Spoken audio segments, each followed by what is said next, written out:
నీ కృపను బట్టి, నీ ప్రేమను బట్టి, మీరు మా ఎడల చూపినటువంటి నీ యొక్క దయను బట్టి నీకు స్తోత్రాలు చెల్లిస్తున్నా.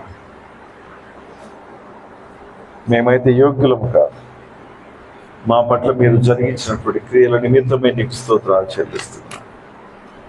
ఉదయకాలంనైనా సకల పరిశుద్ధులు నిన్ను ఆరాధిస్తూ ఉంటుండగా వారితో ఏకీభవిస్తూ ఉన్నాను. ఈ సమయాన్ని మా అందరి కొరకై దీవెనకరంగా మార్చమని ప్రార్థన చేస్తూ ఉన్నాను. ఈ సమయం మీదనైనా మీ చేతుల్లో పెడుతూ ఉన్నాను. మీరు మా మధ్య ఉండగా మీ యొక్క మాటల చేత మమ్మల్ని తృప్తిపరచి మా ఆత్మీయ జీవితాలు ప్రభు నీకు ప్రీతికరంగా ఉండునట్లుగా సహాయం చేయమని కోరుతున్నాం. చేరి వచ్చినటువంటి ప్రియ బిడ్డలందరినీ బట్టి కూడా నీకు వందనాలు. రావాలని ఆశిస్తూ రాలేకపోయినటువంటి వారిని జ్ఞాపకం చేసుకుంటున్నాను. మరొక తరుణాన వారిని మా మధ్యకు తీసుకురమ్మని ప్రార్థన చేస్తున్నాను. నీ సన్నిధిని సహవాసం మా జీవితాలను నిరంతరం అనుగ్రహించబడి ప్రభు నేను కనపరచినట్లుగా కృప మాకు కనపరిచి మీ నామమును మహిమపరచుకోమని స్తుతులు స్తోత్రాలు మీకు అర్పించుకుంటూ ఘనత ప్రభావం మీకే చెల్లిస్తూ మా ప్రభువైన యేసు క్రీస్తు నామంలో ప్రార్థించి వేడుకుంటున్నాం మా తండ్రి, ఆమేన్. ఉదయకాలము దేవుడు మనకి ఇచ్చినటువంటి తరుణాన్ని బట్టి దేవునికి నేను వందనాలు చెల్లిస్తూ ఉన్నాను. దేవుని యొక్క సన్నిధిలో ఆయన మాటలు ధ్యానించడం దేవుడు మనకి ఇచ్చినటువంటి యోగ్యతగా అంగీకరించుకుందాం. ఈ రోజున గడిచిన వారం మనము ధ్యానించుకున్నటువంటి అంశాన్ని కొంత పొడిగించుకుంటూ మనము దేవుని యొక్క వాక్యాన్ని ధ్యానించాలని ఆశ కలిగి ఉంటూ ఉన్నాను. గడిచిన వారము మనము ధ్యానం చేసుకున్నటువంటి అంశం వచ్చేసి నిర్గమకాండము 17వ అధ్యాయంలో రెఫదీము ప్రాంతంలో ఉన్నటువంటి ఇశ్రాయేలీలకు ఒక చేదు అనుభవాన్ని మనం చూస్తాం. అమాలేకీయులు వారి మీదకి దండెత్తి రాగా వారితో యుద్ధము చేయటానికి ఇశ్రాయేలు సిద్ధపడి ఆ యుద్ధము చేయటంలో వారు పొందినటువంటి అనుభవాన్ని, వారు కలిగి ఉన్నటువంటి అనుభవాన్ని గత వారం మనము ధ్యానం చేసుకున్నాం. అందులో ప్రాముఖ్యంగా దేవుని యొక్క పనిలో కొనసాగేటప్పుడు ఏ పరిస్థితినైనా కూడా ఎదుర్కొనే సామర్థ్యత దేవుడు మనకిచ్చేవాడు. కాబట్టి దేవుని యొక్క పనిలో మనమందరం కూడా జత పనివారం అనేటువంటి సత్యాన్ని మోషే, అహరోను, హూరు అనేటటువంటి వ్యక్తుల ద్వారా జ్ఞాపకాన్ని తెచ్చుకున్నాం. హూరు యొక్క జీవితాన్ని, ఆయన యొక్క సంతానం పట్ల దేవుడు కలిగి ఉన్నటువంటి ప్రణాళికల గురించి ధ్యానం చేశాం. తద్వారా ఎవరైతే దేవుని యొక్క పనిలో నిమగ్నమై ఉంటారో వారిని దేవుడు విడిచిపెట్టడు, వారి సంతానాన్ని కూడా జ్ఞాపకాన్ని తెచ్చుకుంటాడు అనేటువంటి విషయాన్ని ధ్యానించాం. ఎందుకంటే హూరు యొక్క మనవడైనటువంటి ఏం పేరు, ఆయన పేరు బెసలేలు. బెసలేలు ప్రత్యక్ష గుడారంలో ఉన్నటువంటి ఉపకరణాలన్నిటిని కూడా సిద్ధపరచడానికి దేవుడు ప్రత్యేకించుకున్నటువంటి వాడు. హూరు పేరు లేనటువంటి వ్యక్తిగా, సమాజంలో ఎవరికి ఎరగినటువంటి వ్యక్తిగా తను కనిపించినప్పటికీ దేవుని చేత వాడబడటానికి దేవుడు వాడుకున్న తరువాత తన కుటుంబాన్ని కూడా దీవించాడు అన్నటువంటిది మనం చూసాం. అయితే ఈ రోజున ఇదే వాక్య భాగాన్ని మరొక కోణంలో మనం ధ్యానించుకోవడానికి ప్రయత్నం చేద్దాం. ఇశ్రాయేలు యుద్ధం చేస్తూ ఉన్నారు అమాలేకీయులతో. యుద్ధం జరిగేటటువంటి సమయంలో మోషే సకల విద్యను నేర్చుకున్నటువంటి వాడు అన్న విషయం మీకు తెలుసా? ఒకసారి అపోస్తుల కార్యముల గ్రంథంలోనికి రండి. అపోస్తుల కార్యముల గ్రంథము 7వ అధ్యాయం 22వ వచనం చదువుదాం. అపోస్తుల కార్యముల గ్రంథము 7వ అధ్యాయం 22వ వచనము.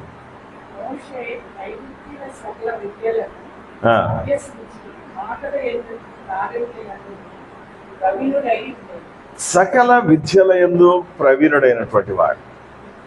గురుకులాలు అనేటటువంటి పేర్లు మనం వింటాం కదా. గురుకులాల్లో ఏం నేర్పిస్తారు అంటే, ఈరోజు గురుకులాలు వేరే, రాజుల కాలం నాటి గురుకులాలు వేరే. దాంట్లో ఎవరైతే రాజ్యాల్లో పని చేయటానికి, రాజుల దగ్గర పని చేయటానికి సిద్ధపడుతుంటారో వారికి తరబేతి ఇచ్చేటటువంటి శాలగా దాని గురించి మాట్లాడుకుంటారు. అనగా యుద్ధం చేయటానికి, అలాగే ప్రణాళికలు రచించటానికి, తగినటువంటి విద్య అంతా కూడా గురుకులాల్లో నేర్చుకునేటటువంటి వారు. ఈ రోజున మోషే ఈ ఐగుప్తు దేశం యొక్క రాణి కుమారుడు కాబట్టి ఐగుప్తు దేశంలో ఉన్నటువంటి ప్రతి విద్యను కూడా క్షుణ్ణంగా నేర్చుకున్నటువంటి వాడు. అయితే మనం ఈ 17వ అధ్యాయంలోనికి వచ్చేటప్పటికి అన్ని విద్యలన్నీ కూడా స్పష్టంగా ఎరిగినటువంటి వాడు, ప్రావీణ్యతను సంపాదించుకున్నటువంటి వాడు. దేవుని యొక్క పిలుపుని అంగీకరించి 40 సంవత్సరాల తర్వాత, అనగా దాదాపు 20 సంవత్సరాల వయసులో ముందు కొనసాగుతూ వెళుతూ ఉన్నప్పుడు దాదాపు 100 రోజుల ప్రయాణం సాగిందప్పటికంతే. మోషే ఎక్కడున్నాడు? యుద్ధం చేయడానికి ముందుకు వెళ్ళిపోయాడా? వెళ్ళలేదు. అయితే ఎవరున్నారు ముందుకు యుద్ధం చేయడానికి వెళ్ళినటువంటి వారిలో? యెహోషువ ఉన్నాడు. యెహోషువ యుద్ధానికి వెళ్తున్నాడు, కత్తి తీసుకొని వెళ్తున్నాడు. అయితే మోషే ఎక్కడికి వెళ్ళాడంటే, ఎక్కడికి వెళ్ళాడు? కొండ మీద చేతులెత్తి దేవుని వైపు చూస్తున్నాడు. ఇక్కడ మనకు రాయబడినటువంటి మాట ఏంటంటే, ఇశ్రాయేలు ప్రజల యొక్క యుద్ధాన్ని చూడటానికి మోషే అక్కడ లేడు, కానీ కొండెక్కినటువంటి స్థలంలో ఇశ్రాయేలు ప్రజల యొక్క విజయము కొరకై తన ఒక పనిని చేస్తూ ఉన్నాడు. ఆ పని ఏంటి అని అంటే, దేవుని యొక్క సన్నిధిలో తన చేతులెత్తి ఉన్నాడు అన్నటువంటి మాట మనం చూస్తాం.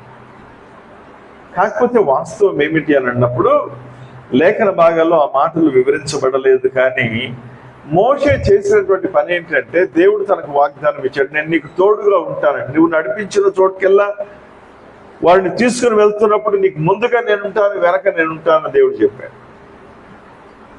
అంతేకాకుండా దేవుడు వారికి ఇచ్చినటువంటి వాగ్దానం ఏంటంటే, పగలంతా కూడా ఎండ దెబ్బ వారికి తగలకుండగా దేవుడు వారికి మేఘ స్తంభంగా వారి ముందున్నాడు. అలాగే రాత్రి వేళ వెన్నెల దెబ్బ తగలకుండగా రాత్రి వెలిగించినట్లుగా వారికి ఏం చేశాడు? దేవుడు అగ్ని స్తంభంగా వారికి తోడుగా ఉన్నాడు. అనగా ఇశ్రాయేలు జీవితంలో వారు ఎరగనటువంటి నూతనమైనటువంటి అనుభవాల్లో వారు జీవిస్తూ ఉన్నారు. ప్రత్యేకమైనటువంటి అనుభవంతో వారు కొనసాగుతున్నారు. అలాంటి సమయంలో మోషే ఈ కొండ మీదకి ఏం చేశాడు అని అంటే, ఇశ్రాయేలు ప్రజల యొక్క విజయము కొరకే తన చేతులెత్తి ప్రార్థిస్తున్నట్లుగా కనిపిస్తోంది. అనగా ఇశ్రాయేలు ప్రజలకు విజయం కావాలి, ఇశ్రాయేలు ప్రజలు ఏమాత్రం కూడా ఓడిపోకూడదు. కారణం ఎందుకు అనంటే, వారు ఐగుప్తులో ఉన్నంత కాలం కూడా బానిసలుగా బ్రతికారు. ఐగుప్తులో ఉన్న కాలం అంతా కూడా బానిసగా జీవితానికి అలవాటు పడిపోయారు. వారు చేయగలిగిందంతా కూడా ఏమిటి అనంటే, కేవలము ధైర్యంగా వారికి అప్పగించబడినటువంటి బాధ్యతలు నిర్వహించడానికి సంసిద్ధులుగా ఉన్నటువంటి వారు. అలాంటి వ్యక్తుల జీవితాలను వారు పరిశీలన చేస్తూ వారి పట్ల చెప్పినటువంటి మాటలు ఏమిటి అని అంటే, దేవుడు వారికి ఇచ్చినటువంటి తరుణాన యుద్ధం చేయడానికి ముందుకు వెళ్ళారు. ఇక్కడ విజయం సాధించడానికి సామర్థ్యత అయితే వారిలో లేదు, యుద్ధము చేయడానికి వారికి ఉన్నటువంటి నిపుణత ఏమీ లేదు. కేవలము ఐగుప్తులోంచి బానిసలుగా ఉన్నటువంటి స్థితిలోంచి బయటికి పరిగెత్తుకుని వచ్చేటప్పుడు వారిని తరుముకుంటూ వచ్చినటువంటి ఐగుప్తీయులను వారు చూసినప్పుడు ఏమన్నారంటే, మేము తిరిగి వాళ్ళకి దాసులం అయిపోతామని చెప్పారు.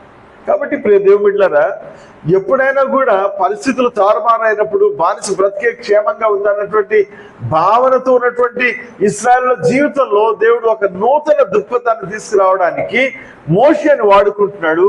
మోషే ఏం చేస్తున్నాడు? దేవుని యొక్క సన్నిధిలో ఇశ్రాయేలు ప్రజల కొరకు ప్రార్థన చేస్తున్నాడు. ఇది అక్కడ జరిగినటువంటి సంఘటన. అయితే ఈ రోజున ఆ మాటలు అక్కడ అలాగే పెట్టేసి ముందుకు వెళ్ళిపోదాం. కారణం ఏంటి అనంటే, మరలా చివరికి వచ్చేటప్పటికి ఈ ఇశ్రాయేలీలు, మోషే, యెహోషువ, అహరోను, హూరుల విషయాన్ని మరి కొంత క్లుప్తంగా చివరిలో మనం తెలుసుకుందాం. ఈ రోజున మన జీవితాల్లో కూడా ప్రస్తుత పరిస్థితుల్లో మనం చూసేటటువంటిది ఏంటంటే, ఎక్కడ చూసినా కూడా ఏమున్నాయి? యుద్ధాలు జరుగుతున్నాయి కదా. భారతదేశం పాకిస్తాన్ మీద యుద్ధం చేసింది కొంతకాలం. ప్రస్తుతం వచ్చేసి రష్యా ఉక్రెయిన్ యుద్ధం కొనసాగుతూనే ఉంది. అలాగే ఇజ్రాయేలు హమాస్ యుద్ధం జరుగుతుంది, ఇజ్రాయేలు ఇరాక్ యుద్ధం జరుగుతుంది. ఇవన్నీ చూస్తూ ఉన్నప్పుడు కలవరంతో నింపబడినటువంటి జీవితాలను గురించి మనం జ్ఞాపకం చేసుకోవచ్చు. ఈ రోజున ఇశ్రాయేలు దేశాన్ని గురించి చెప్పేటటువంటి వారు ఏమని మాట్లాడుతున్నారంటే, బహుశా మీరు నాకంటే ఎక్కువగా ఆ విషయాలు వివరాలు సేకరించి ఉండవచ్చు. వారు ఏమంటున్నారంటే, ఇశ్రాయేలుకు ఉన్నటువంటి ధైర్యం అంతా కూడా వారు సేవించేటటువంటి దేవునిపై వారు ఆధారపడి ఉన్నారు. వారికి ఉన్నటువంటి లేటెస్ట్ టెక్నాలజీ ఏదైతే ఉందో, వెపన్స్ ఏవైతే ఉన్నాయో వాటిని వినియోగించడానికి వారు ముందుకు వచ్చినట్లయితే వారు ఏమంటారంటే, ఒకవేళ ఈ ప్రాంతం అంతట్లో కూడా వారికి వ్యతిరేకంగా ఏదైనా ప్రణాళిక జరుగుతుందో అన్నప్పుడు ఎక్కడ జరుగుతున్నటువంటి ఆ ప్రాంతాన్ని ట్రేస్ చేసి ఆ ప్లేస్లో ఎక్కడైతే వారికి వ్యతిరేకమైనటువంటి కార్యకలాపాల్లో నిమగ్నమైనటువంటి వ్యక్తులు దాక్కుని ఉన్నారో కేవలము ఆ గదిని మాత్రమే సమూలంగా నిర్మూలించగలిగేటటువంటి సామర్థ్యత కలిగినటువంటి వ్యక్తులుగా వారు ఉన్నారట. ఆశ్చర్యం అనిపించదు అది? ఒకవేళ మనం ఏం చేస్తామంటే ఈ ప్రాంతం అంతటి భస్మీపట్నం చేయడానికి ప్రయత్నం చేస్తాం, కానీ అలా కాదు. ఎవరు కూడా నష్టపోకూడదు అనేసి వారు కేవలము ఆ గదికి మాత్రమే పరిమితం అయిపోయి ఆ గదిలో ఉన్నటువంటి వ్యక్తులకు మాత్రమే హాని తలపెట్టి వారిని సమూలంగా నిర్మూలించేటటువంటి సామర్థ్యత కలిగినటువంటి వారుగా వారు ఉన్నారు. మరికొన్ని విషయాలు ఈరోజు వార్తల్లో వినేటటువంటి విషయాలు ఏంటి అని అంటే, వారిని గురించి చెప్పేటటువంటి మాటలు, వారు ఇశ్రాయేలు ప్రజలు కేవలము 75 సంవత్సరాల కిందట 48వ సంవత్సరం వారికి స్వాతంత్రాన్ని కలిగి ఉన్నారు. అప్పటి నుంచి వారు రాజ్యంగా స్థిరపడిపోయారు. వారు చేసినటువంటి సాహసాలు కానీ వారు చేసినటువంటి ప్రతిదీ కూడా ఏమాత్రము వెనకాడనటువంటి స్థితి అంటారు. వారిని గురించి మాట్లాడుకుంటూ చెప్పినటువంటి మాటలు ఏంటో తెలుసా? వారికి ఉన్నటువంటి పరిస్థితుల్లో వారు జయాన్ని పొందటానికి సంసిద్ధులుగా నిరంతరము పోరాడుతున్నటువంటి వారు. ఏ రోజు కూడా ప్రశాంతమైనటువంటి వాతావరణంతో వారి జీవితాన్ని జీవించినటువంటి వారు కాదు. చుట్టూ ఉన్నటువంటి శత్రు దేశాలు ఏ రోజును కూడా వారి ప్రశాంతంగా ఉండనివ్వలేదు. కానీ వారి పట్ల వారు దేవుని పట్ల కలిగి ఉన్నటువంటి ధైర్యాన్ని బట్టి వారు మాట్లాడేటటువంటి మాటలు ఏంటంటే, దేవుడు మాకు తోడై ఉండగా మాకెవరు విరోధి కాలేడు అంటాడు. వాస్తవమే కదా ఈ మాటలు. యుద్ధము యెహోవాది అనేటువంటి మాట వారి యొక్క లేఖనాల్లో మనకి ఉన్నటువంటి ఇశ్రాయేలు జీవితం అంతట్లో మనకు అవే మాటలే కనిపిస్తాయి. దాని సారాంశం అంతా కూడా ఒకటే, అదేమిటంటే దేవుడు వారి పట్ల తోడుగా ఉన్నాడు అనేటువంటి విషయం. ఈ రోజున భారతదేశానికి వచ్చినటువంటి ఒక వ్యక్తి, ఆయన పేరు ఏంటి అని అంటే మోడర్న్ మిషనరీ మూవ్మెంట్ వ్యవస్థాపకులు అని చెప్తారు ఆయన గురించి, విలియం కేరీ గారిని గురించి. విలియం కేరీ గారు భారతదేశానికి వస్తున్నప్పుడు ఎన్నో ఆటంకాలు ఎదుర్కొన్నటువంటి ఆటంకాల్లో చివరిగా తను సంఘాన్ని కోరుకున్నటువంటి మాట ఏంటంటే, అయ్యా నేను భారతదేశానికి సువార్తను త్రవ్వడానికి వెళ్తూ ఉన్నాను, సువార్త అనేటటువంటి బావిని త్రవ్వడానికి వెళ్తూ ఉన్నాను, నేను ఆ బావిలో కూరుకొని పోకూడనట్లుగా నన్ను మీరేం చేయాలంటే ప్రార్థన అనేటటువంటి తాడుతో ఎత్తి పట్టుకోరండి అని మాట చెప్పాడట. అది అర్థం కాదు కదా. సువార్త ఉద్యమంలో తాను ముందుగా ఉండాలని, ఆ సువార్త పరిచర్య చేసుకుంటూ ముందుకు వెళుతూ ఉన్నప్పుడు ఎదురయ్యేటటువంటి ప్రతి ప్రతిబంధకాలను ఎదుర్కొనేటటువంటి సామర్థ్యత దేవుడు మాత్రం అనుగ్రహించేటటువంటి వాడు కాబట్టి ఆయన కృప చొప్పున నేను దేవుని కొరకు సాక్షిగా జీవించాలన్నటువంటి తలంపు నేను కలిగి ఉన్నాను. నా కొరకు మీరు చేయాల్సినటువంటిది ఏంటంటే ప్రార్థించమని కోరుతున్నాను. అందును బట్టే ఈ భారతదేశంలో ఆయన చేసినటువంటి పరిచర్య నిర్విరామంగా అనేక జీవితాలకు దీవెనకరంగా మార్చాడు. ఈరోజు మనము నేర్చుకున్నటువంటివి లేకపోతే అవలంబించేటటువంటి ప్రతిదీ కూడా ఆయన ద్వారా పొందుకున్నటువంటివి అని చెప్పుకోవచ్చు. ఒకవేళ బ్యాంకింగ్ వ్యవస్థ అనేటటువంటిది వచ్చిందంటే ఎవరో ప్రభుత్వం వారు రిజర్వ్ బ్యాంక్ వాళ్ళు తీసుకొచ్చి పెట్టింది కాదు, ఇది విలియం కేరీ గారు పెట్టినటువంటిదని. ఈ రీతిగా చెప్పుకుంటూ వెళ్ళిపోతే అనేక విషయాలు మనము ఆయన జీవితం ద్వారా మనకు తెలుసుకోవచ్చును. వాటి ద్వారా మనము ఎంతగానో బలపడవచ్చు. ప్రియ దేవుని బిడ్డలారా, ఈ రోజున మరొక మాట మీకు జ్ఞాపకం చేస్తాను. అమెరికా కూడా యుద్ధంలో పాల్గొంటూ ఉంది. అమెరికా యుద్ధం జరుగుతున్నటువంటి కాలంలో, అనగా సివిల్ వార్ అమెరికాలో ఒకసారి వచ్చింది. దానివల్ల చాలా నష్టాలు జరిగాయి. ఆ సివిల్ వార్ కాలంలో సైనికులు ఈ ప్రజలకు సైనికుల మధ్య జరిగేటటువంటి యుద్ధంలో జనరల్ దగ్గరికి ఒక మిలిటరీ ఆఫీసర్ వచ్చి అన్నాడట, అయ్యా ఫలానా క్యాంపులో ఉన్నటువంటి సైనికులు చాలా అల్లరి చేస్తూ ఉన్నారు, దయచేసి వారిని కంట్రోల్ చేయటం మీ బాధ్యత అన్నాడట. సరే, వాళ్ళు చేసేటటువంటి అల్లరి ఏమిటి అని అన్నప్పుడు ఆయన చెప్తూ వచ్చాడు, ఏం లేదండి, వారు గట్టిగా ప్రార్థన చేస్తున్నారు, గట్టిగా పాటలు పాడుతున్నారు అని చెప్పాడు అక్కడ. అయితే అది అల్లరి అని చెప్తారు అన్నమాట అడిగినప్పుడు, అవునండి అది అల్లరిగానే లెక్కించబడింది. కారణం ఏంటంటే ఈ యుద్ధ సమయంలో సివిల్ వారు కానీ ఎలాంటి వారైనా కానీ మనకున్నటువంటి నియమ నిబంధనలు ఏంటి అని అంటే, ఎవరైనా ఇలాంటి అల్లరి చేసినప్పుడు వారు అల్లరి చేసినటువంటి కారణం చేత వారికి శిక్ష విధించబడాలన్నటువంటి మాట సైనిక అధికారి జనరల్తో మాట్లాడినప్పుడు జనరల్ అంటాడు, వారు చేసింది తప్పైతే మనం చేసింది కూడా తప్పే అన్నాడు. నిజంగా వాస్తవమే. వారు చేసినటువంటిది ఏంటంటే సమాధానము కొరకు దేవుని యొక్క సన్నిధిలో కనిపెట్టి ప్రార్థన చేసి వారందరూ కూడా సరి చేయబడాలని ఆశపడుతూ ఉంటుండగా ఈయన అంటాడు, వారి స్వభావం ఏంటంటే అల్లరి చేసే స్వభావం కాబట్టి వారి మీద మరి మనం శిక్షించాలన్నటువంటి మాట చెప్పాడు. ఈ రీతిగా లేఖనాల్లో కూడా కొన్ని మాటలు మనం జ్ఞాపకం చేసుకున్నప్పుడు లేఖనాల్లో కనిపించేటటువంటి కొన్ని సత్యాలు ఏంటంటే, హెబ్రీయులకు రాసిన పత్రిక 4వ అధ్యాయం ఎన్నో సందర్భాల్లో మనం ఈ లేఖనాలు చదివా కానీ మరొకసారి ఈ మాట చదువుకొని ముందు కొనసాగుదాం. 4వ అధ్యాయం హెబ్రీయులకు రాసిన పత్రిక 16వ వచనం చదువుతున్నాను. కనుక మనం కనికరించబడి సమయోచితమైన సహాయం కొరకు కృప పొందినట్టు ధైర్యంతో కృపాసనమునొద్దకు చేరుదము. ఏ సమయంలోనైనా కూడా మనము దేవుని యొక్క సన్నిధిలోనికి వెళ్ళేటటువంటి భాగ్యము దేవుడు మనకు అనుగ్రహించాడు. ఈ రోజున ఇందాక మనం చదువుకున్నటువంటి వాక్య భాగంలో మనకు కనిపించేటటువంటి ఒక మాట, శ్రేష్టమైనటువంటి మాట ఏంటి అని అంటే, మోషే దేవునితో మాట్లాడుతున్నాడు. ఎప్పుడైనా మీరు ప్రేయర్ వాక్ అనే మాట విన్నారా? ప్రేయర్ వాక్ చాలా అరుదుగా వింటాం. అది ప్రేయర్ వాక్ అనేటట్టు ఈ 18వ అధ్యాయం అంతా కూడా గమనిస్తూ ఉన్నప్పుడు దేవుడు మోషేను దర్శించడానికి వచ్చాడు. మోషేను దర్శించడానికి దేవుడు వచ్చినప్పుడు తన ఇంట్లోకి ఆహ్వానించి తన వారి కొరకు విందు సిద్ధపరిచాడు. మధ్యకాలంలో జరిగినటువంటి మాట ఏమంటే, ప్రభా నీ కటాక్షం నా మీద ఉన్న ఎడల ఇప్పుడు నీ దాసుని దాటుకొని పోవద్దనేసి ఆయన పాదాల దగ్గర సాగిలపడినటువంటి అబ్రహామును మనం చూస్తాం. అదంతా ముగిసిపోయింది. విందు అయిపోయిన తర్వాత దేవుడు తన త్రోవలో వెళ్తున్నప్పుడు ఒక మాట అబ్రహాముతో అంటాడు. చూడండి 18వ అధ్యాయం 17వ వచనం చదువుతాను. 16, 17. అప్పుడు ఆ మనుషులు అక్కడి నుండి లేచి సొదొమ తట్టు చూచిరి. అబ్రహాము వారిని సాగనంపుటకు వారితో కూడా వెళ్ళాను. నడుచుకుంటూ వెళ్ళిపోతున్నారు దేవుడు, 2 దేవదూతలు, అబ్రహాం. అప్పుడు దేవుడు అంటున్నటువంటి మాట ఏమంటే, అప్పుడు యెహోవా నేను చేయబో కార్యమును అబ్రహామునకు దాచెదనా? అబ్రహాము నిశ్చయముగా బలము గల గొప్ప జనమగును, అతని మూలముగా భూమిలో సమస్త జనములు ఆశీర్వదించబడును అని ఈ మాట చెప్పిన తర్వాత మనం ఇందాక చదువుకున్నటువంటి లేఖన భాగాన్ని 20వ వచనం నుంచి మనం చదువుకుంటూ వెళ్ళినట్లయితే కనిపిస్తుంది. సొదొమ పట్టణాన్ని దేవుడు అబ్రహామునకు చూపిస్తాడు. వారి యొక్క పాపము బహు ఘోరమైనటువంటిది కాబట్టి నేను సొదొమ పట్టణాన్ని నాశనం చేయబోతున్నా అంటాడు దేవుడు. సొదొమ పట్టణాన్ని దేవుడు ఎందుకు నాశనం చేయబోతున్నాడు, దాన్ని అబ్రహామునికి ఎందుకు చెప్పాలి ప్రశ్న వస్తుంది కదా.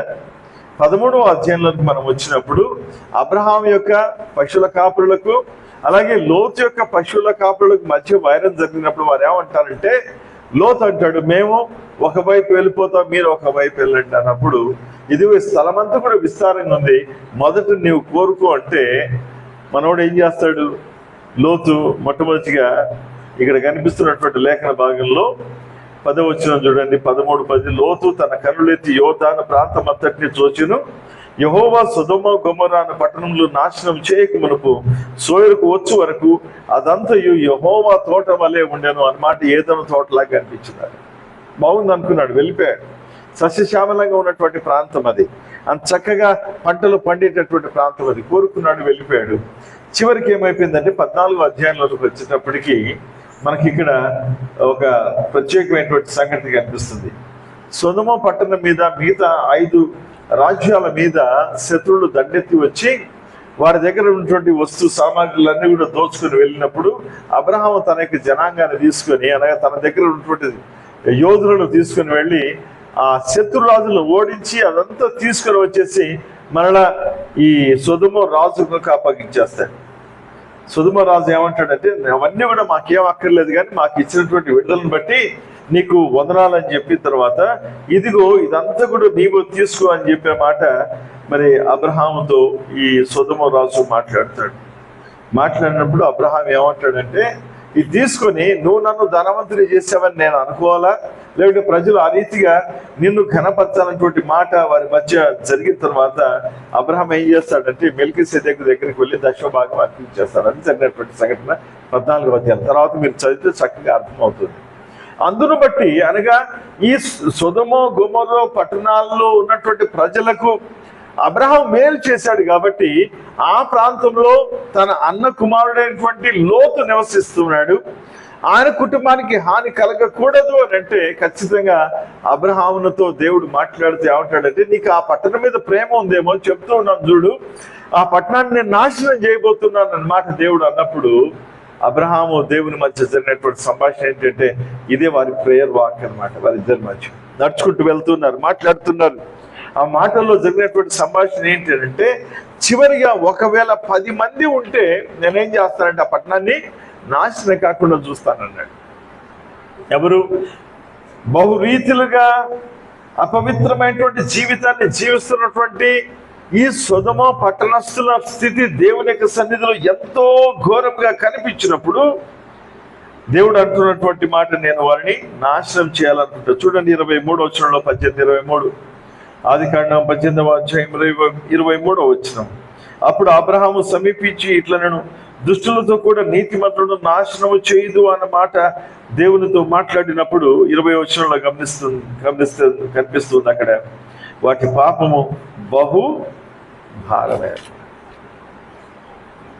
అనగా ఒకవేళ 10 మంది నీతిమంతులు ఆ పట్టణంలో కనిపిస్తే దేవుడు ఏం చేస్తాడట? నాశనం చేయనంటాడు కదా. ఎంత ప్రేమ కలిగినటువంటి దేవుడు మన దేవుడు. ఇప్పుడు భారతదేశం మీద దేవుడు తన ఉగ్రతను కుమ్మరించాలంటే ఒక క్షణం జాలిపోదు కదండి, ఒక క్షణం చాలు. కానీ అలాంటి క్రియను దేవుడు జరిగించకుండా ప్రేమతో మనల్ని సంరక్షిస్తున్నాడు, కాపాడుతున్నాడు, పరిపాలన చేస్తున్నాడు. ఈ రోజున అబ్రహాం ఎక్కడ ప్రార్థన చేస్తున్నాడు? మమ్రే దగ్గర ప్రార్థన చేస్తున్నాడు, దేవుని యొక్క సన్నిధిలో మాట్లాడుతున్నాడు దేవునితో. కానీ దేవుడు జరిగించబోయేటటువంటి నాశనం ఎక్కడ? సొదొమ గొమొర్రా పట్టణాల దగ్గర జరగబోయేటటువంటి నాశనాన్ని దేవుడు చూపిస్తున్నాడు. అనగా అబ్రహాము చేసినటువంటి ప్రార్థన లోతు నివసించినటువంటి ప్రార్థనకు దీవెనకరంగా మార్చాలని అబ్రహాము ఆశిస్తున్నాడు. దేవుడు కూడా పరితపిస్తున్నాడు. కానీ వారి జీవితాల్లో కనపడినటువంటిది ఏంటంటే కేవలము 10 మంది కూడా కనిపించినటువంటి కాదు. ప్రియ దేవుని బిడ్డలారా, ఈ రోజున ఎందుకు ఈ మాటలు మాట్లాడుతున్నానంటే, ఈ రోజున ప్రస్తుత ప్రపంచంలో జీవిస్తున్నటువంటి మనము మన చుట్టూ ఉన్నటువంటి పరిస్థితులను చూస్తూ ఉన్నప్పుడు, మన చుట్టూ నాశనానికి జోగేటటువంటి ప్రజలను మనం చూస్తూ ఉన్నప్పుడు మనం చేయాల్సినటువంటి పని ఏంటండి కదా? ఏం చేయాలి? మనం దేని కొరకు పరితపించాలి? దేని కొరకు మనం ఎదురు చూడాలి? ఒకవేళ మనము క్షేమంగా ఉన్నాము కదా అన్నటువంటి మన ఆనందాన్ని బట్టి, మన సంతోషాన్ని బట్టి జీవితాన్ని జీవించవచ్చా? లేకపోతే ఎవరైతే ఇంకా దేవునికి సమీపంగా లేరు అన్నటువంటి విషయాన్ని ఎరిగినటువంటి వారంగా వాడిని ప్రభు దగ్గరికి నడిపించడానికి, వాడిని ప్రభులోనికి తీసుకొని రావడానికి ప్రయత్నం చేయవలసినటువంటి వారమై ఉంటూ ఉన్నామా? అదండి ఈ రోజున చూస్తూ ఉన్నప్పుడు మన హైదరాబాద్ పట్టణాన్ని తీసుకుందాం, మనం ఉన్నటువంటి ప్రాంతాన్ని తీసుకుందాం. ఇక్కడ ఉన్నటువంటి ప్రజలు ఎంతమంది నిజంగా ప్రభువును గుర్తెట్టినటువంటి వారు ఉంటున్నారు, ప్రభువును ఎరగనటువంటి వారు కనిపిస్తూ ఉన్నారు, ప్రభువులకు వ్యతిరేకంగా జీవించేటటువంటి వారు ఉంటున్నారు. ఈ రోజు ఆరాధన జరుగుతుంది అని అంటే ఏ సంఘంలో అలజడి లేకపోతుందో మనకు తెలియదు. కానీ జరిగేటటువంటి ప్రతి చోట కూడా ప్రతిబంధకాలు ఉన్నప్పటికీ కూడా దేవుని ప్రజలు ఆరాధిస్తున్నారు. కానీ దేని కొరకు ఆరాధిస్తున్నారో తెలుసా? ఈ రోజున మన ఆరాధనలన్నీ కూడా దేని కొరకు పరిమితం అయిపోయాయంటే, నాకున్నటువంటి కష్టాలు, నాకున్నటువంటి నష్టాలు, నాకున్నటువంటి ఇరుకులు, ఇబ్బందులు, వాటిని తొలగించమని మనం చేసేటటువంటి ప్రార్థన మన జీవితాల్లో మనకున్నటువంటి కళ్ళకు గంతలు కట్టుకొని దేవుని యొక్క ప్రణాళికను ప్రక్కన పెట్టేసి మన జీవితాలు జీవించేటటువంటి వారంగా ఉంటున్నాం. ఇక్కడ మోషే కూడా అబ్రహాం కూడా ఏం చేస్తున్నాడంటే, తన ప్రజలు 10 మంది ఉంటే మిగతా వారందరినీ కూడా రక్షించమని కోరుతూ ఉన్నప్పటికీ అక్కడ కనిపించినటువంటి వారు అంటే 10 మంది కనిపించట్లేదు. ఈ రోజున సంఘాల్లో ఇంతమంది క్రైస్తవులు మనం చూస్తూ ఉన్నాం. మనము ధైర్యంగా మోకరించి ప్రార్థన చేసి, ప్రభువా మా పట్టణాన్ని నీ కొరకు సంపాదించుకోవాలనుకుంటున్నామని ధైర్యంగా ప్రార్థన చేయగలిగితే భారతదేశమే కాదు కదా, యావత్ ప్రపంచమంతా కూడా మారిపోతుంది అన్నటువంటి విషయాన్ని జ్ఞాపకం చేస్తూ ఉన్నాను. యెరికో పట్టణాన్ని చూస్తున్నప్పుడు ఇశ్రాయేల్ ప్రజలు అక్కడ ఉన్నటువంటి రాజులు సైతం ఉన్నటువంటి సైనికులు చూసినప్పుడు ఎంతగానో భయపడ్డారు. వారు చేసినటువంటి పని ఏంటి? ఆ యెరికో పట్టణం చుట్టే తిరిగారు, ఏ పని వాళ్ళు చేయలేదు. ఏ రీతిగా అక్కడ కేకలు వేసి వారి మీద దుర్భాషలాడి వారిని బయటికి రండి మీ అంతం చూస్తామని ఏ మాటలు మాట్లాడలేదు. కానీ అక్కడ చేసినటువంటి పని ఏంటంటే, ఆ పట్టణం చుట్టూ తిరిగినటువంటి కారణం చేత, దేవుణ్ణి ఆరాధించుకుంటూ తిరిగినటువంటి కారణం చేత ఆ యెరికో గోడలు కూలిపోయాయి. ఇశ్రాయేల్ ప్రజలు యెరికో పట్టణాన్ని స్వాధీనం చేసుకోగలిగారు. ఈ రోజున మనం ఈ మధ్యకాలంలో ఈస్టర్ రోజున అదేమంటారండి, రన్ ఫర్ జీసస్ అనే కార్యక్రమాన్ని చేశారు. ఏం చేశారు అంటే, వారిని తప్పు పట్టడం కాదు నేను అనేది, అంటే మనము తెలుసుకోకుండా కొన్ని అమాయకమైనటువంటి క్రియలు చేస్తున్నాం. దాని అర్థం ఏంటో తెలుసా? ఇదే పరిగెత్తేటటువంటి ప్రణాళిక మనము సంవత్సరం అంతా కూడా ప్రార్థన చేసి, ప్రభువా ఫలానా రోజున మా పట్టణం చుట్టూ మేము తిరగబోతున్నాం, ప్రార్థించుకుంటూ వెళ్తాం, నిన్ను స్తుతించుకుంటూ వెళ్తాం, నువ్వు ఈ పట్టణాన్ని మా చేతికి అప్పగించమంటే దేవుడు ఇవ్వలేడా? తప్పకుండా ఇస్తాడు. అనగా మనం చేయాల్సినటువంటి పని ఏంటంటే, దేవుని కొరకు మనం ప్రయాసపడటం ఏదో గొప్ప కార్యంగా భావిస్తాం. ఆ రీతిగా చేయటానికి ముందుకు వెళ్ళలేక వెనకంజ వేసేటటువంటి వారంగా ఉన్నాం. ఈ అబ్రహాం చేసినటువంటి కోరిక ఏంటంటే, దేవా ఒకవేళ 10 మంది ఉంటే రక్షిస్తామంటే తప్పకుండా రక్షిస్తానని దేవుడు మాట ఇచ్చాడు. కాబట్టి ఈ రోజున మన డిఫెన్స్ కాలనీ పట్టణాన్ని తీసుకుందాం, లేకుంటే ఈ సైనిక్పురి ప్రాంతాన్ని తీసుకుందాం, లేకుంటే సికింద్రాబాద్ పట్టణాన్ని తీసుకుందాం. మనం ఈ పని చేస్తే ఎంత గొప్పగా ఉంటుందో అనిపిస్తుందండి నా మనసులో. రానున్నటువంటి రోజుల్లో మనం ఏదో గొప్ప కార్యక్రమాలు తలపెట్టి ఆ గొప్ప కార్యక్రమాల ద్వారా దేవుని మహిమపరచడానికి, దేవుని హెచ్చించడానికి చేసేటటువంటి ప్రయత్నం ఒక ఎత్తు అయితే, ఈ ప్రజలు రక్షించబడాలన్నటువంటి తపన మన హృదయాల్లో లేకపోతే మాత్రము ఖచ్చితంగా మనము తప్పుద్రోవలో వెళ్తున్నామేమో అనిపిస్తుంది. మరలా మనము నిర్గమకాండంలోకి వెళ్తే, నిర్గమకాండంలో మోషే చేసినటువంటి పని ఏంటంటే, దేవా ఈ ఇశ్రాయేల్ ప్రజలకు యుద్ధం చేయటం తెలీదు, వారిని ఎదుర్కోవటానికి చేత కాదు, వారిని జయించడం చేత కాదు, వారికి ఉన్నటువంటి తలాంతులేవి కూడా సాటి రావు. కాబట్టి వారు నీ సన్నిధిలో ఉండగా, ప్రభు నీ పాదాల దగ్గర నేను వస్తూ ఉన్నాను, నేను నీ వైపే చూస్తున్నాను, దేవా నీ సహాయం కాదు. ఏంటి నీ సహాయం అంటే, ఈ ప్రజలకు విజయాన్ని దయచేయాలి. ఇచ్చాడా లేదు దేవుడు? ఖచ్చితంగా ఇచ్చాడు. ఎలాంటి జయాన్ని వారు పొందుకున్నారంటే, ఐగుప్తు దేశంలో ఈ ఐగుప్తు రాజు కింద వారు జీవించినటువంటి జీవితం కంటే మిన్నగా ఈ అమాలేకులను జయించినప్పుడు వారు పొందుకున్నటువంటి ఆనందం అత్యంత గొప్పదిగా కనిపిస్తుంది. దేవుని బిడ్డలారా, ఈ రోజున ప్రతి క్రైస్తవుడు నేర్చుకోవాల్సినటువంటి పాఠం ఏంటంటే, మనం దేవుని యొక్క సన్నిధిలో ఎవరైతే నశించి నిత్య నరకానికి జోగుతున్నటువంటి వ్యక్తులు ఉన్నారో వారి నిమిత్తం ప్రార్థన చేయవలసినటువంటి వారమై ఉన్నారు. ఒకసారట ఒక ధనవంతుడు, ఇంగ్లాండ్ దేశంలో జరిగినటువంటి సంఘటన, స్కాటిష్ ధనవంతుడు ఆయన తన యొక్క సంపాదన అంతట్లో కొంత భాగాన్ని తీసుకుని వచ్చేసి జార్జ్ ముల్లర్ గారు నిర్వహించేటటువంటి ఆశ్రమానికి దానంగా ఇచ్చేటటువంటి వాడట. ఆయన ఇచ్చిన ప్రతిసారి కూడా జార్జ్ ముల్లర్ గారితో ఏదో కొన్ని విషయాలు మాట్లాడుకొని వెళ్ళిపోయేవాడు. ప్రతి సంవత్సరం కూడా తన సహాయాన్ని ఆశ్రమానికి చేసేటటువంటి దాదాపు 10,000 మంది చిన్న బిడ్డలను ఆర్ఫనైజ్ నిర్వహిస్తూ ఆయన వారిని పోషిస్తున్నాడు. కొంతకాలానికి ఆయన చనిపోయాడు. ఆ కుమారుని చనిపోకముందుకు పిలిచి చెప్పినటువంటి మాట ఏమంటే, తన కుమారునికి, బాబు నేనైతే చనిపోతూ ఉన్నాను, నా తదనంతరము మరల నువ్వు ఈ పనిని కొనసాగించాలని చెప్పాడట. సరే, నువ్వు చెప్పినట్లుగా నువ్వు ఇచ్చినటువంటి ధనాన్ని నేను వారికి అప్పగిస్తానన్నమాట చెప్పాడు. ఆ రీతిగా ఇవ్వడం మొదలుపెట్టాడు. ఒక రోజున ఈ జార్జ్ ముల్లర్ గారి ఆశ్రమంలో ఒక రివైవల్ మీటింగ్ ప్రారంభించాడు ఆయన. ఆ రివైవల్ మీటింగ్ యొక్క సారాంశం ఏంటి అని అంటే, తన దగ్గర ఉండేటటువంటి చిన్న బిడ్డలందరూ కూడా ప్రభువును తెలుసుకోవాలి, రక్షించబడినటువంటి వారు దేవుని కొరకు పని చేయడానికి వారు పురుకొల్పబడాలనేటువంటి ఉద్దేశం చేత ఆ ఆరాధన కార్యక్రమాన్ని ప్రారంభించినప్పుడు 2-3 రోజులు సభలు జరుగుతున్నాయి. ఆ సభలకు ఈ ధనవంతుని యొక్క కుమారుడు హాజరవటం జరిగింది.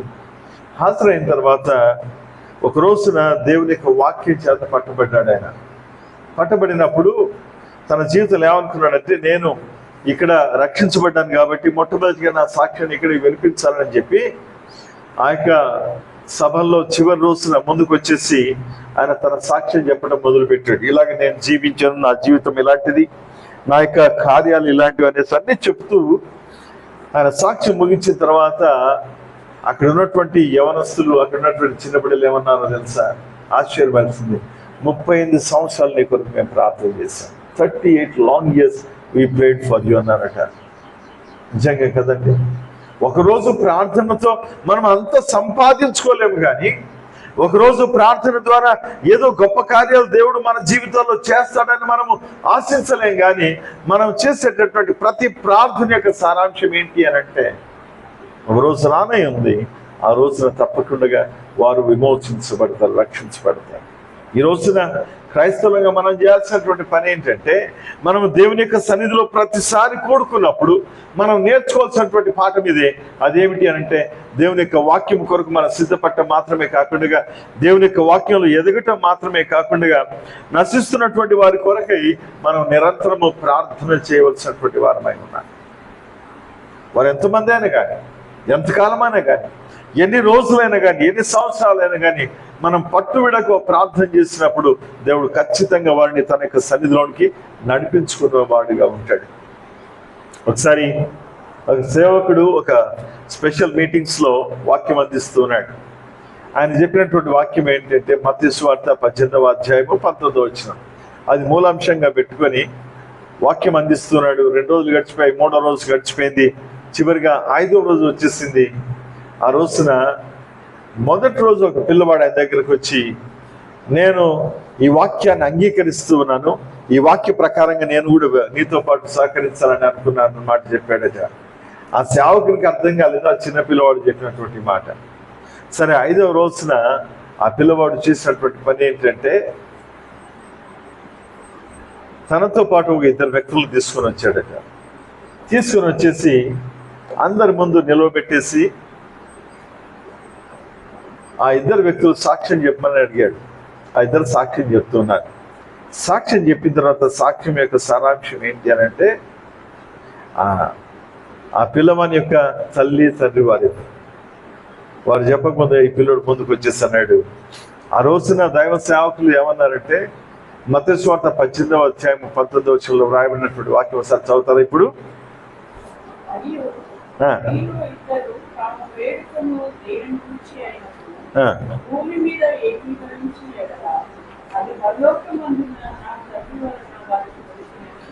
ఏకీభవించి చేసేటటువంటి ప్రార్థనకు ఫలితం ఏంటి అని అంటే, దేవుడు తప్పకుండా దాన్ని అంగీకరించి ఫలితాన్ని ఇస్తాడు. ఈ పిల్లవాడు ఆ వాక్యాన్ని ఎత్తిపట్టాడు. దేవా, నా తండ్రిని నా తల్లిని రక్షించాలన్నటువంటి ప్రార్థన చేస్తున్నాడు. ఆ వాక్య సారాంశంలో చివరి రోజున తన తల్లిని తండ్రిని తీసుకొని వచ్చి, దీని కొరకు నేను ప్రార్థన చేసిన ఈ సేవకునితో పాటు ఆ సేవకుని ద్వారా దేవుడు నా తల్లిని తండ్రిని రక్షించుకున్నాడు. ఏంటంటే, ఆ తండ్రి యొక్క వ్యవహారాలన్నీ కూడా చాలా ఘోరంగా ఉన్నాయి. త్రాగుబోతుగా ఉన్నాడు, మునాయిసరిగా ఉన్నాడు, రకరకాలైనటువంటి అలవాటుతో ఉన్నటువంటి ఆ తండ్రిని ప్రతిరోజు కుమారుడు చూస్తున్నాడు. చివరిగా చూసేటప్పటికి అతని యొక్క రక్షణ అనుభవ సాక్ష్యాన్ని అక్కడ పంచుకుంటున్నప్పుడు, నేను నా జీవితాన్ని ప్రభువులకు సమర్పించాను, నా జీవితాన్ని ప్రభు యొక్క చేతుల్లో పెట్టాను, ఈ రోజు నుంచి కూడా నేను ఎలాంటి చెడు అలవాట్లకు లోను కాకుండా ప్రభు కొరకు నేను జీవించడానికి ఇష్టపడుతున్నానని చెప్పాడట. ప్రియ దేవుని బిడ్డలారా, మనం చేసేటటువంటి ప్రార్థన యొక్క సారాంశం ఏంటి అంటే, ఎవరినైతే మనం ప్రభు దగ్గర నడిపించాలని ఆశపడుతున్నామో వారిని పేర్లు మన దగ్గర పెట్టుకొని వారి నిమిత్తం మనం ప్రార్థన చేసినట్లే దేవుడు వారిని విమోచించువాడుగా ఉంటాడు. హల్లెలూయా చెప్తామా? హల్లెలూయా. ఈ రోజున మనం చేయాల్సినటువంటిది ఏంటంటే, వారికి ఇప్పుడు తెలియకపోవచ్చు, వారికి ఇప్పుడు అర్థం కాకపోవచ్చు, కానీ వారి కొరకు ప్రార్థించేటటువంటి ఒక గుంపు ఉంది. వారి నిమిత్తం చేసేటటువంటి ప్రతి ప్రార్థన యొక్క సారాంశం ఏంటి అని అంటే, వారికి విమోచన కొరకే చేసేటటువంటి ప్రార్థన. ఈ రోజున వచ్చిన వాట్సాప్ మెసేజ్ నాకు వచ్చింది, కొంతమంది ఫ్రెండ్స్ పంపించారు. ఆ సారాంశం ఏంటి అని అంటే ఆర్ అండ్ ఎన్ వాళ్ళ పేర్లు చెప్పలేదు, కానీ కేవలం ఆ లెటర్స్ మాత్రం వాటిని గురించి వాడారు. చెప్పినటువంటిది ఏంటంటే, ఒక పోలీస్ ఆఫీసర్ సందేశం పంపించాడు. ఏంటంటే, because of your prayers these people are redeemed అని మాట చెప్పాడట. పోలీస్ ఆఫీసర్ చెప్పినటువంటి మాట అర్థం కాలేదు. సరే ఏం జరిగింది అని వివరాలను సేకరించినప్పుడు బాంబే పట్టణంలో రెడ్ లైట్ ఏరియాలో వీరిద్దరు కూడా అమ్మబడ్డారు. వారి కొరకు ఎంతో మంది ప్రార్థన చేశారు. ప్రార్థించినటువంటి వారందరికీ కూడా వందనాలని ఆ పోలీస్ ఆఫీసర్స్ దాని యొక్క వివరాలను కూడా తెలియపరిచినప్పుడు ఆ పై ఆఫీసర్స్ ఏమన్నారంటే, ఫలానా చోట ఇద్దరు అమ్మాయిలు పట్టుబడ్డారట, వారిని తీసుకుని వెళ్ళి రెడ్ లైట్ అమ్మి వేశారు, కాబట్టి వారిని విమోచించండి, లేకపోతే వారిని రక్షించండి అని చెప్పినప్పుడు ఈ పోలీస్ ఆఫీసర్స్ కి ఒక 10 మందిని పోలీసులను మంచి బాగా దృఢమైనటువంటి వారిని అప్పగించేసి ఆఫీసర్స్ తో పాటు వారు వెళ్ళారు. వాళ్ళు తీసుకువెళ్ళినటువంటి క్రోమాలు అయితే ఇవన్నీ కూడా ఏవైతే వెపన్స్ ఉన్నాయో అవన్నీ కూడా తీసుకుని వెళ్ళారు. వారి మీదకి చంపకుండా ఆ డోర్స్ ఎగరగొట్టేసి ఆ ఇద్దరు యవన బాలికలు తీసుకుని బయటకు వచ్చేసారు. చెప్పిన మాట ఏమంటే, ఆ రోజున మీరు చేసిన ప్రార్థన వారికి విడుదలకు కారణమైంది. వారి జీవితాలు పాడు కాలేదు, వారు ఇంకా పవిత్రంగానే ఉన్నారన్నటువంటి మాట చెప్పినప్పుడు ఎంత ఆశ్చర్యం అనిపిస్తుంది కదా. ఈ రీతిగా సమాజంలో వివిధ కోణాల్లో ప్రజలు చిక్కుబడి ఉన్నారు, ప్రజలు ఇరుకునబడి ఉన్నారు. వారి కొరకే ప్రార్థించేటటువంటి వారు ఈ రోజున అవసరమై ఉంటుంది. కాబట్టి మొట్టమొదటిగా మన జీవితంలో మనకున్నటువంటి అక్కడ అవసరతలు ఏమిటి అని అంటే, వారి కొరకే మనము ప్రార్థన చేయవలసినటువంటి వారు. ఇంకొక విషయాన్ని మనం గమనిద్దాం. 2వ రాజుల గ్రంథంలో అనుకుంటాం దేవుళ్ళారా చెప్పుకొని మనం ముగించుకున్నాం. 2వ రాజుల గ్రంథం 19వ అధ్యాయం. ఇక్కడ హిజ్కియా రాజు మనకు అనిపిస్తాడు. హిజ్కియా రాజు యొక్క పరిపాలనలో ఆయనకున్నటువంటి పని ఏంటంటే, ఆ రాజు పరిపాలనలో ఆయనకు దారుణమైనటువంటి పరిస్థితి ఉత్పన్నం కాగా 19వ అధ్యాయం 1వ వచనంలో హిజ్కియా విని తన బట్టలు చుప్పుకొని గోనె పట్ట కట్టుకుని యెహోవా మందిరమునకు పోయి గృహ నిర్వాహకుడుగు ఎల్యాకీమును శాస్త్రి షెబ్నాయును యాజకులలో పెద్దలైన ఆమోజ్ కుమారుడైన ప్రవక్త యెషయాకు వచ్చును. వీరు గోనె పట్ట కట్టుకుని అతని యుద్ధకు వచ్చి అతనితో ఇట్లా, హిజ్కియా సెలవిచ్చినదేమనగా, ఈ దినము శ్రమయు శిక్షయు దూషణము గల దినము. పిల్లలు పుట్టవచ్చుని కానీ కనుటకు శక్తి చాలకు జీవగల దేవుని దూషించుటకై అశ్షూరు రాజైన తన యజమానుని చేత పంపబడిన రబ్షాకే పలికిన మాటలన్నీ నీ దేవుడైన యెహోవా ఒకవేళ ఆలకించి నీ దేవుడైన యెహోవాకు వినబడి ఉన్న ఆ మాటలను బట్టి ఆయన అశ్షూరు రాజు గద్దించునేమో. కాబట్టి నిలిచిన శేషము కొరకు నువ్వు హెచ్చుగా ప్రార్థన చేయి. జరిగింది ఏంటంటే, ఈ అశ్షూరు రాజు, అశ్షూర్ అంటే సిరియా, మనకి ఉన్నట్టు సిరియా ప్రాంతాన్ని. సిరియా దేనికి ప్రసిద్ధి అంటే, ఈ రోజున ముస్లిం పాపులేషన్తో నింపబడినటువంటి ప్రాంతం సిరియా ప్రాంతం. ఆ సిరియా రాజు ఇస్రాయల్ దేశాన్ని కబలించేశాడు. ఇప్పుడు యూదా దేశం మీదకి వచ్చేసి ఒక ఉత్తరం పంపించాడు. ఇక్కడ ఏమంటాడంటే, మీ దేవుడు మిమ్మల్ని విడిపించలేడు అని చెప్తూ కొంతమంది రాజుల పేర్లు రాస్తాడు 18వ వచనంలో. హామాత్ రాజు ఏమాయను, అర్ఫాద్ రాజు ఏమాయను, సెపర్యాము, హేనా, ఇవ్వాను పట్టణంలో రాజులు ఏమైపోయారు, వారందరూ కూడా నాశనం అయిపోయారు కదా అంటే, ఈయనంటాడు వారందరూ కూడా వారు విగ్రహాలను మాట్లాడతాడు హిజ్కియా. ఆ రీతిగా చెప్పిన తర్వాత వారు పంపినటువంటి ఆ యొక్క లెటర్ తీసుకుని వెళ్ళి దేవునికి మందిరంలో పెట్టి ప్రార్థన చేసినప్పుడు ఆ ప్రార్థన యొక్క సారాంశం ఏంటి అని అంటే కనిపిస్తూ ఉంది. ఆ వచ్చిన భాగాలన్నీ కూడా చదవండి, మీకు చాలా సులభంగా అర్థమయ్యేటువంటి లేఖన భాగం అది. 8వ వచనం మొదలుకొని చివరి వరకు మీరు చదివినట్లయితే 35వ వచనం మాత్రం నేను చదువుతున్నాను, గమనించండి. 35వ వచనంలో ఆ రాత్రి, ఏ రాత్రి వారు ఏ రోజైతే ప్రార్థన చేశారో, ఏ రోజైతే దేవునికి మందిరంలో మోకరించి విజ్ఞాపన చేశారో, ఆ రాత్రి యెహోవా దూత బయలుదేరి అశ్షూరు వారి దండుపేటలో చూసి 185,000 మందిని హతం చేసి. ఎంతమందిని? జస్ట్ 1 నైట్ ఒక్క దేవుని యొక్క దూత 185,000 మందిని హతము చేయగా ఉదయం జనులు లేచి చూడగా వారందరూ మృత కళేబరములైంది. ఒక దూత అంత గొప్ప పని చేసినప్పుడు కదా, అంత గొప్ప పని చేసినప్పుడు ఒకే దెబ్బకు అంతమంది చనిపోయినప్పుడు ఎవరైనా ఎదిరించగలరా దేవుణ్ణి? ఇక్కడ హిజ్కియా ఎంతగానో విలవిల్లాడిపోయాడు. దేవా, మేము వారిని జయించడం సాధ్యం కాదు, మాకున్నటువంటి శక్తి సరిపోదు, మాకున్నటువంటి పరిస్థితులు సరిపోవు, వారిని మేము ఎదుర్కోవడానికి అశక్తులంగా ఉంటున్నామని మాట్లాడుతున్నప్పుడు దేవుడు అంటాడు, నువ్వు నోరు మూసుకున్నట్టు. దేవుడు చాలాసార్లు మనం చేయాల్సినటువంటి పని ఏంటంటే, మనకి అవసరతను ప్రభు యొక్క పాదాల దగ్గర పెట్టడమే. మనకి అక్కడను ప్రభు యొక్క పాదాల దగ్గర పెట్టినప్పుడు దేవుడు జరిగించేటటువంటి క్రియలు ఉన్నతంగా ఉంటాయి, ఊహించినటువంటి రీతిలో ఉంటాయి. ఏ రోజైతే ప్రార్థన చేశారో అదే రాత్రి జరిగినటువంటి సంఘటన ఏంటంటే, ఎవరైతే శత్రువులు కాచుకొని వీరిని చంపడానికి సిద్ధంగా ఉన్నారో, ముట్టడి వేసి ఉన్నారో, ఆ శత్రువులందరూ కూడా నిర్మూలన చేయబడినటువంటి వారు. ఈరోజు ప్రియ దేవుని బిడ్డలారా, మనం చేసేటటువంటి ప్రార్థనలో శక్తి లేదని మాత్రం ఏ రోజు నిరాశపడకండి. మనం చేసే ప్రతి ప్రార్థనలో దేవుని యొక్క శక్తి దాచబడి ఉన్నది. కానీ దేవుడు ఎలాంటి వాడంటే ప్రేమ కలిగినటువంటి వాడు. ఉన్న పాటున మనం కోరుకున్నట్లుగా ఆయన ప్రతీకారాన్ని తీర్చుకునేటటువంటి వాడు కాదు. చాలాసార్లు ఆయన నిదానిస్తాడు. కారణం ఏంటో తెలుసా? వారికి అవకాశం ఇవ్వడానికి దేవుడు ఇష్టపడతాడు, వాడిని విమోచించడానికి, వాడిని తన వైపు తిప్పుకోవడానికి దేవుడు ప్రయత్నం చేస్తాడు. కానీ ఏ రోజు కూడా ఉన్న పాటున్న దేవుడు దూరం చేసుకోవడానికి ఇష్టపడాడు. మనం కనిపించేటప్పుడు ఎక్కడ కనిపిస్తుందంటే, తప్పిపోయినటువంటి కుమారుని కథలో కనిపిస్తుంది కదా. తప్పినటువంటి కుమారుడు ఇంట్లోంచి బయటకు వెళ్ళిపోయాడు. కోపం వస్తే తండ్రి ఏం చేయొచ్చు, అరే నీకు నాకు సంబంధం లేదు, ఈ రోజు నుంచి నువ్వు ఆ ఇంట్లో అడుగు పెట్టడానికి లేదని చెప్పి రానివ్వకుండా ఉంటే తప్పిపోయినటువంటి కుమారుడు ఏమై ఉండేవాడు? సూసైడ్ చేసుకునేవాడు కదా. మన పరిస్థితులు ఆలోచన చేస్తాయి. కానీ అలా చేయలేదు. కుమారుడిని రప్పించుకున్నాడు, ఇంట్లో ఆహ్వానించాడు, విందు చేశాడు, సంతోషించాడు. వాడి జీవితం పరిపూర్ణంగా మారిందని రుజువు చూపించినట్లుగా లేఖనాలు చూస్తున్నాను. ఈ రోజున మన జీవితాలు కూడా మనం చేసేటటువంటి ప్రార్థనలు ఏవైతే ఉన్నాయో, మనకు వ్యతిరేకంగా ఎవరైతే ప్రయత్నిస్తున్నారో, జీవిస్తున్నారో, అలాంటి వారి జీవితాలను ఇంకా మార్చడానికి ప్రభు ప్రేమ కలిగినాడు. అందుకొరకే శిలువలో ప్రభు ఒక మాట పలికాడు కదా. ఇందాక మనం మత్తయి సువార్త, లూకా సువార్త 23వ అధ్యాయం 34వ వచనంలో చదువుకున్నాం. చూడండి, ఆ మాట చూస్తారు ఒకసారి. లూకా సువార్త 23వ అధ్యాయము 34వ వచనం.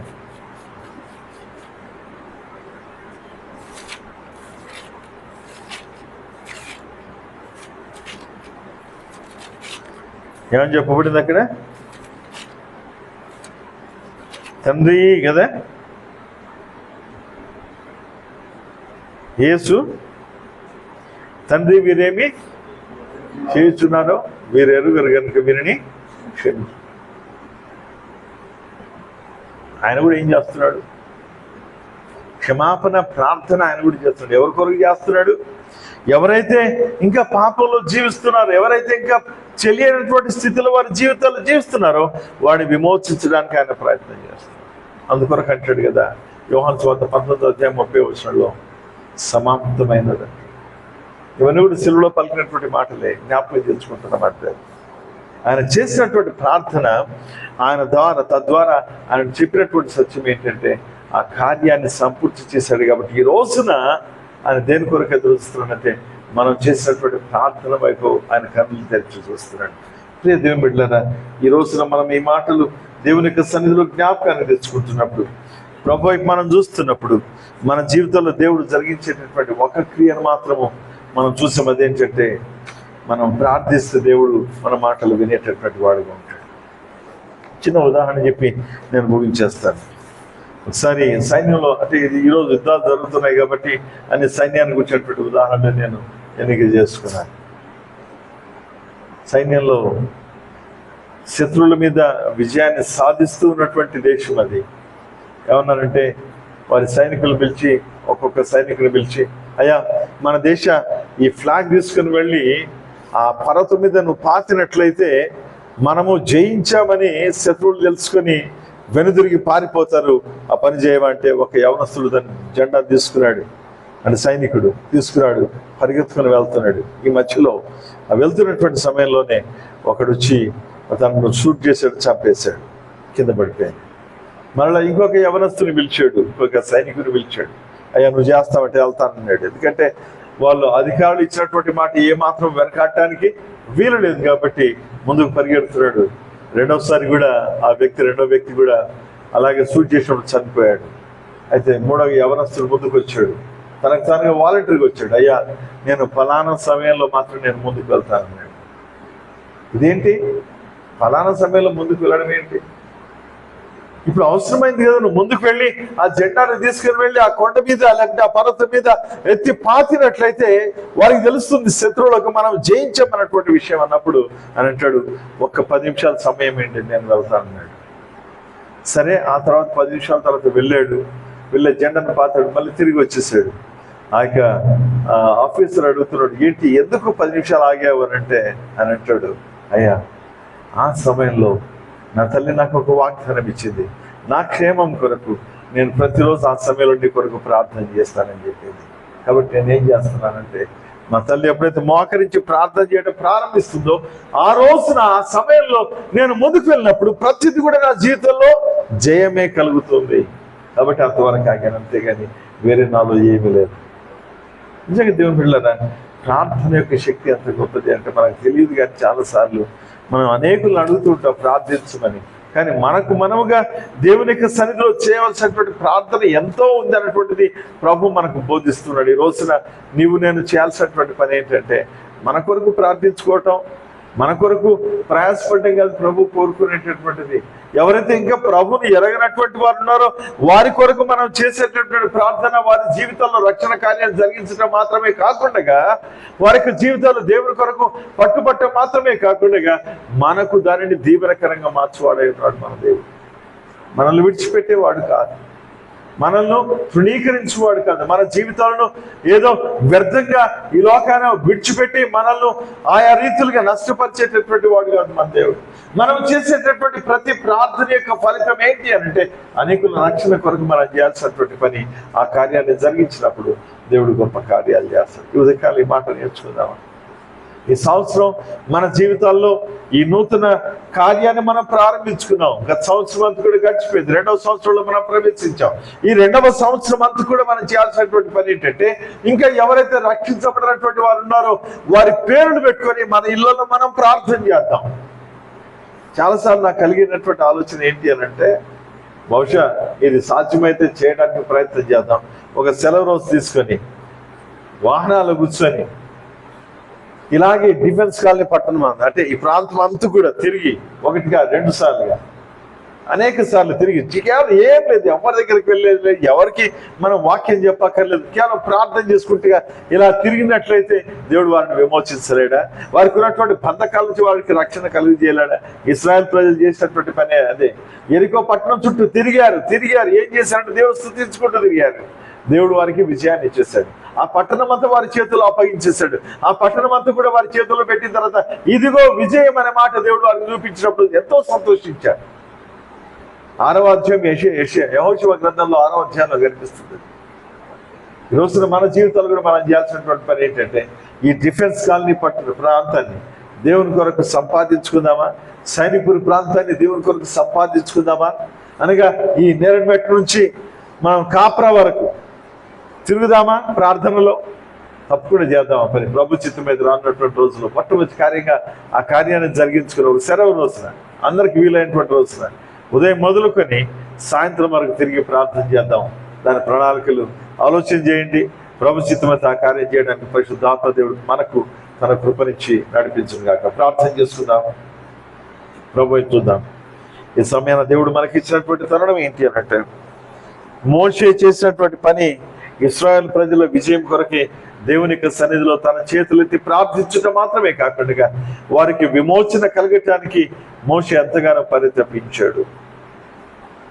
సొదొమ పట్టణస్థుల కొరకు అబ్రహాం ఎంతగానో ఎదురు చూసి వారి యొక్క రక్షణ కొరకే, వారి విమోచన కొరకే ప్రభు దగ్గర ప్రాధేయపడినటువంటి వారిని మనం చూస్తాం.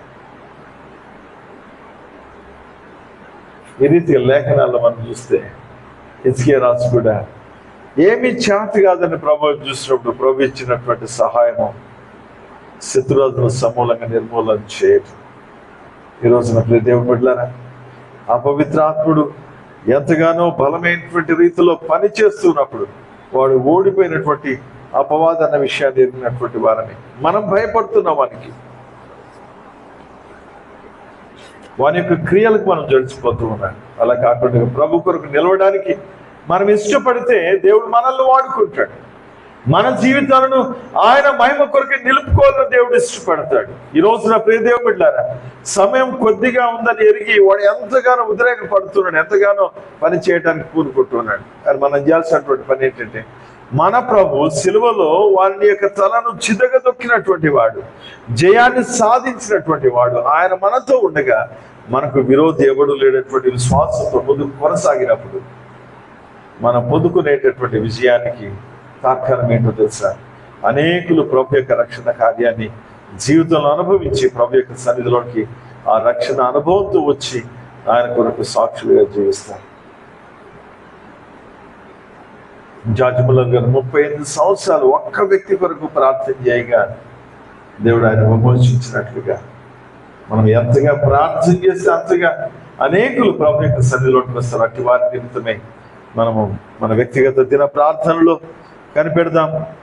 దేవుని యొక్క సన్నిధిలో ఆయన మాటల కొరకు ఎదురు చూద్దాం. పరిశుద్ధాత్మ దేవుని యొక్క కృప మన జీవితాలకు తోడుగా ఉండాలని ఆశిద్దాం. ప్రేమ గల మా తండ్రి, నీకు వందనాలు. నీ సన్నిధిలో ఉన్నటువంటి మా జీవితాలను ప్రభు మీరు ఎరిగి ఉన్నటువంటి దేవుడు, నీ కొరకు జీవించట్లో మాకు నీ కృపనిచ్చి మమ్మల్ని నడిపించమని ప్రార్థయపడుతూ ఉన్నాను. మేము నీ వారమునైనా నీ చేత విమోచించబడినటువంటి వారం, నీ రక్తంలో కొనబడినటువంటి వారమై ఉంటున్నందుకు నీకు స్తోత్రం ప్రభు. మా చుట్టూ ఉన్నటువంటి వారు అనేకులు ఇంకా నిన్ను ఎరగనటువంటి వారు కోకులలుగా ఉంటున్నారు. నీ రక్షణలోకి రానటువంటి వాళ్ళు అనేకులు ఉంటారు. మా స్నేహితులు ఉన్నారు, మా బంధువులు ఉన్నారు, మాకు సన్నిహితులు ఉంటున్నారు నాయన.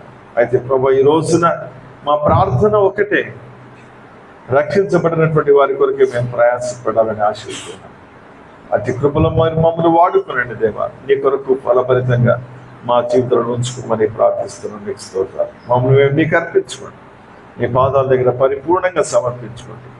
మా ప్రభువైన యేసుక్రీస్తు నామములో ప్రార్థించి వేడుకుంటున్నాం మా తండ్రి. అలాగే ప్రార్థనలో కొనసాగుదాం. ప్రభు యొక్క బలను